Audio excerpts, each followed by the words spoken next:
Have you ever looked at a company's financial report and it just doesn't make sense? That's exactly what we're going to unpack today with Lion Asiapac's latest quarterly results.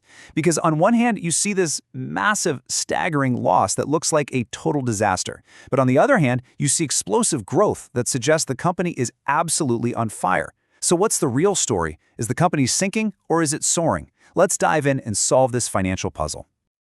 All right, so here's our game plan. First, we'll get right to the heart of the matter and look at that core contradiction. Then, we're going to put on our detective hats and trace that $7.3 million loss right to its source.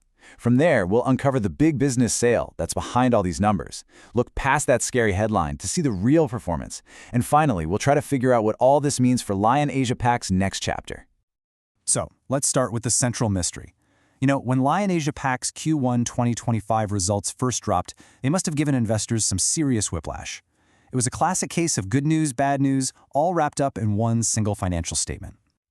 And here it is, laid out in black and white, a $7.3 million net loss. I mean, that's a number big enough to make any investor pretty nervous. But then, right next to it, an 88% surge in revenue. Wait, what? How is that even possible? Sales are going through the roof, but the bottom line is showing this massive hole. This is the exact question we're here to answer today. Okay, so to crack this case, we have to do what they always say. Follow the money. It's time to dig into the income statement and find out exactly where that $7.3 million loss came from. And this, my friends, is where the story gets really interesting. It's the question on everyone's mind, right? Because it just feels wrong. More sales should equal more profit. Well, the answer isn't in their sales strategy or in how they're running the business day to day. It's actually hidden deep inside the language of accounting. So let's pull back that curtain. This simplified income statement tells a very, very clear story. You see revenue, a solid $8 million. Then you add in some other income, another $2.2 million. Things are looking great. The company brought in over $10 million. But then, bam, there it is. That one line in bold, derecognition of foreign currency reserve. A massive negative $9.3 million hit. This one single line item completely erases all the good stuff, and then some, plunging the company deep into the red. So what on earth is this? Well, it's a one-time, non-cash accounting adjustment. The keywords there are non-cash. Think of it like this. For years, the company owned a business in another country, and on paper, it had to track gains and losses from currency changes. Now that they've sold that business, accounting rules say they have to clear that entire historical record off the books, all in one go. The crucial point is, this $9.3 million isn't cash that walked out the door. It's not a real loss from their operations. It's just a bookkeeping entry to wipe the slate clean. Now, that accounting entry didn't just appear out of thin air. It was triggered by a major business decision, the sale of a subsidiary. So to really understand the numbers, we have to look at the story behind this deal, which, as we're about to see, paints a completely different picture of the company's health. This timeline really shows you the difference between accounting and reality. So Lion Asiapac decides to sell its Malaysian subsidiary CESB. The deal closes.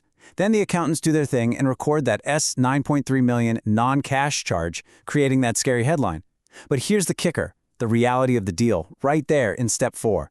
Far from a loss, the sale actually generated an $1.9 million gain. And, maybe more importantly, injected $10 million in fresh cash right into the company's bank account. So the takeaway here is crystal clear. That headline loss was basically a phantom. It was an illusion created by accounting rules. It tells us absolutely nothing about the actual health of the company's core business. It was just the financial ghost of a business they don't even own anymore. Okay. Now that the mystery of the phantom loss is solved, we can finally look at the real performance story. How are the businesses that Lion Asiapac still owns actually doing? Let's ignore all that accounting noise for a second and just focus on the facts. And the answer is, they're doing incredibly well.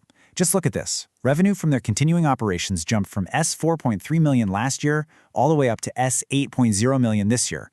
That's that 88% increase. And this isn't some accounting trick. This is real, tangible growth in the businesses they're focused on for the future. And where did this growth come from? Well, the company's report tells us directly it was because of higher trading orders and increased supply of their roofing solutions. So this tells us their core business segments, providing essential materials for construction and industry, are healthy and in high demand. This is the real story of the quarter. And this number right here is maybe the most telling indicator of the company's true financial health. After the sale of CESB, their cash balance ballooned to over $52 million. Now, for a company of this size, that isn't just a healthy bank account, that's a war chest. It gives them immense flexibility and firepower for whatever they want to do next. This chart shows exactly where that new cash came from.